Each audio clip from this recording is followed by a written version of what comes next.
পাকিস্তান যুদ্ধবিরতি, মোদি শেহবাজের প্রশংসা প্রধান উপদেষ্টার। জাতীয় পার্টি কোনো দলকে নিষিদ্ধ করার পক্ষে নয়, বললেন জিএম কাদের। জানাবো ভারতকে নিজের পায়ে কুড়াল মারল। এবং সর্বশেষ জানাবো সিলেটে আওয়ামী লীগ নিষিদ্ধের মিছিলে ছাত্রলীগ নেতাকে গণপিটুনি। শুনছিলেন সংবাদ শিরোনাম, এবারে বিস্তারিত। ভারত পাকিস্তান যুদ্ধবিরতি, মোদি শেহবাজের প্রশংসা প্রধান উপদেষ্টার। তাৎক্ষণিকভাবে যুদ্ধবিরতিতে সম্মত হওয়া এবং আলোচনায় অংশ নেওয়ায় ভারতের প্রধানমন্ত্রী নরেন্দ্র মোদি এবং পাকিস্তানের প্রধানমন্ত্রী শেহবাজ শরীফের প্রশংসা করেছেন প্রধান উপদেষ্টা প্রফেসর মোহাম্মদ ইউনুস।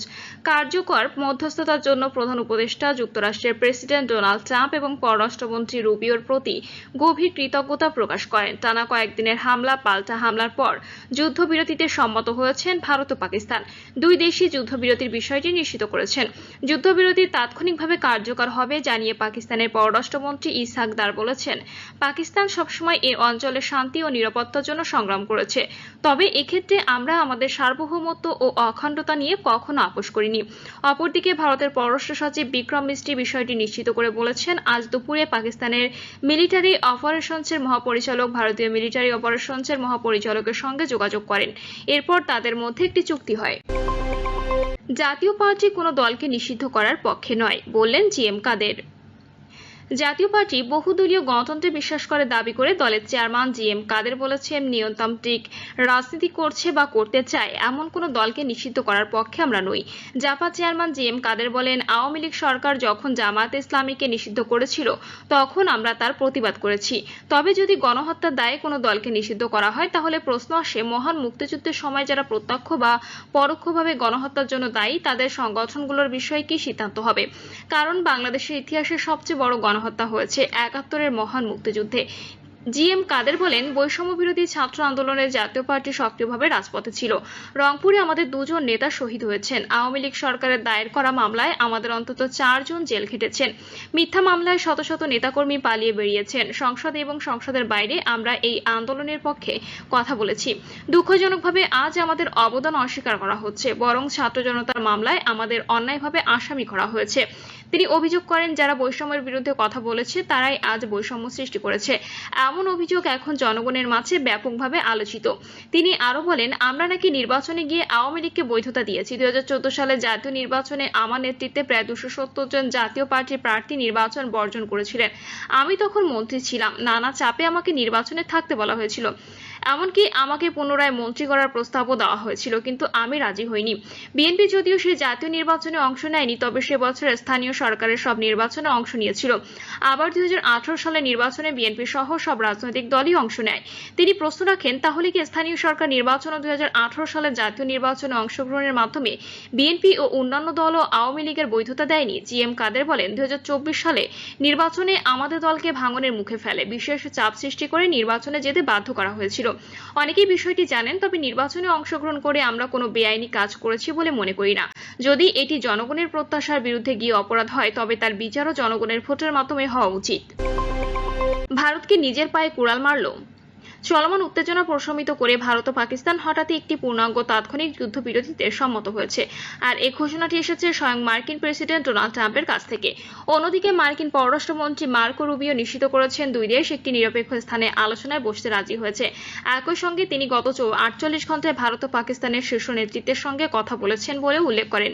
এদিকে চলমান উত্তেজনা প্রশমিত করে ভারত ও পাকিস্তানের মধ্যে একটি পূর্ণাঙ্গ তাৎক্ষণিক যুদ্ধবিরতির ঘোষণা আন্তর্জাতিক মহলে রীতিমতো আলোড়ন তুলেছে। বিশ্লেষকরা বলছেন, পাকিস্তানের সঙ্গে আলোচনায় রাজি হওয়াটা ভারতের জন্য গুরুত্বপূর্ণভাবে পিছু হটার ঘটনা, যা দেশটির জন্য চ্যালেঞ্জিং হয়ে উঠতে পারে। এ বিষয়ে SOSS ইউনিভার্সিটি অব লন্ডনের সাউথ এশিয়ান ইনস্টিটিউটের পরিচালক সুবীর সিনহা বলেছেন, ভারত ও পাকিস্তানের মধ্যে সম্পূর্ণ যুদ্ধবিরতির ঘোষণা অবশ্যই স্বাগতযোগ্য, বিশেষ করে সীমান্ত অঞ্চলের সাধারণ মানুষের জন্য, যারা গত কিছুদিন ধরে অবিরাম গোলাবর্ষণের শিকার হয়েছেন। তবে সামনে যে বৃহৎ দ্বিপাক্ষিক আলোচনা আসতে চলেছে, যে আলোচনার কথা মার্কিন পররাষ্ট্র পররাষ্ট্রমন্ত্রী বলেছেন তা ভারতের জন্য রাজনৈতিক ও কূটনৈতিকভাবে খুবই কঠিন একটা পথ হতে পারে, কারণ ভারত এতদিন ধরে এ ধরনের প্রক্রিয়া স্পষ্টভাবে প্রত্যাখ্যান করে আসছিল। সিনহার ভাষায়, নরেন্দ্র মোদী সরকারের কথিত শক্ত অবস্থান নীতির একটি বড় অংশ ছিল পাকিস্তানের সঙ্গে আর কোনো বিস্তৃত দীর্ঘমেয়াদী আলোচনার সুযোগ নেই। তিনি আরো বলেন, এই নীতি কূটনীতি নয়, বরং সামরিক প্রস্তুতি এবং নতুন অস্ত্র কেনা ও তা প্রদর্শনের মাধ্যমে শক্তি প্রদর্শনের উপর ভিত্তি করে তৈরি হয়েছিল। দক্ষিণ এশিয়া ভিত্তিক এই রাজনৈতিক বিশ্লেষকের মতে, এমন প্রেক্ষিতে সে আলোচনায় ফিরে যাওয়াটা ভারতের পূর্বেকার অবস্থান থেকে একটি নির্দিষ্টভাবে পিছু হটার ইঙ্গিত দেয়। একই সঙ্গে ভারতের উগ্রপন্থী রাজনৈতিক মহলে যারা দীর্ঘদিন ধরে পাকিস্তানকে আক্রমণ করার দাবি জানিয়ে আসছিল, তাদের মধ্যে এটা অসন্তোষ ও রাজনৈতিক চাপ সৃষ্টি করতে পারে। সিনহা আরো বলেন, ভবিষ্যৎ আলোচনার ভিত্তি হিসেবে সিন্ধু পানি চুক্তি ও সিমলা চুক্তি, যেগুলো ভারত সম্প্রতি বাতিল করার হুমকি দিয়েছিল, এগুলোকে আবার পুনর্বিবেচনা করে আলোচনার ভিত্তি হিসেবে পুনর্গঠন করতে হতে পারে। সেক্ষেত্রে এখন নতুন করে প্রশ্ন উঠেছে, ভারত কি শেষমেশ নিজের পায়ে কুড়াল মারল? কেননা গত কয়েক সপ্তাহে উত্তেজনা ও সামরিক হস্তক্ষেপে এরই মধ্যে ব্যাপক ক্ষয়ক্ষতির মুখোমুখি হয়েছে দেশটি।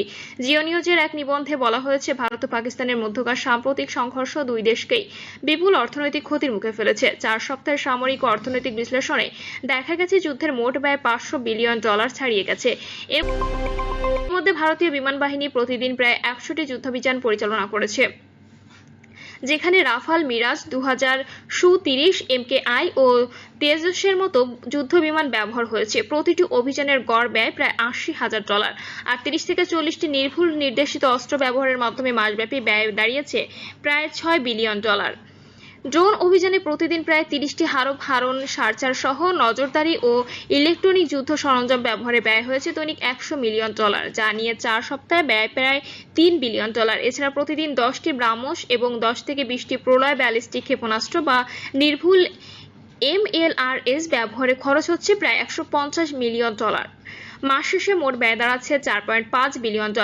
উচ্চমাত্রার সামরিক প্রস্তুতি বজায় রাখতে প্রতিদিন সেনা মোবিলাইজেশন, জ্বালানি, আকাশ প্রতিরক্ষা ব্যবস্থা এবং নৌবাহিনীর তৎপরতার জন্য প্রায় $110 মিলিয়ন খরচ হচ্ছে। 4 সপ্তাহে যা পৌঁছেছে $5.4 বিলিয়ন।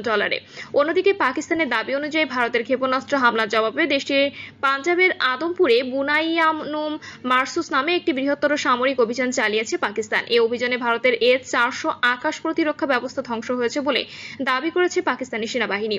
এর আগে 8 ও 9 মের মাঝরাতে ভারতের 36টি স্থানে প্রায় 300 থেকে 400টি ড্রোন ব্যবহার করে হামলা চালিয়েছে পাকিস্তান। শুক্রবার এমন অভিযোগ করেছে ভারত। তার আগে রাতে অপারেশন সিঁদুর চালিয়ে পাকিস্তান এবং আজাদ কাশ্মীরের 9টি লক্ষ্যবস্তুতে সামরিক হামলা চালায় ভারত। পাকিস্তান জানিয়েছে, এ সময় তারা ভারতের 5টি যুদ্ধ বিমান ধ্বংস করেছে, যার মধ্যে 3টি অত্যাধুনিক রাফাল যুদ্ধ বিমান রয়েছে। এছাড়া পাকিস্তানের আকাশ সীমায় অনুপ্রবেশকারী ইসরায়েলের তৈরি 25টি সহ ভারতের মোট 77টি ড্রোন ভূপাতিত করার দাবি করেছে পাকিস্তান। প্রিয় দর্শক, এই ছিল এখনকার সর্বশেষ সংবাদ। আপডেট সব সংবাদ পেতে চ্যানেলটি সাবস্ক্রাইব করে বেল আইকনটি ক্লিক করে রাখুন।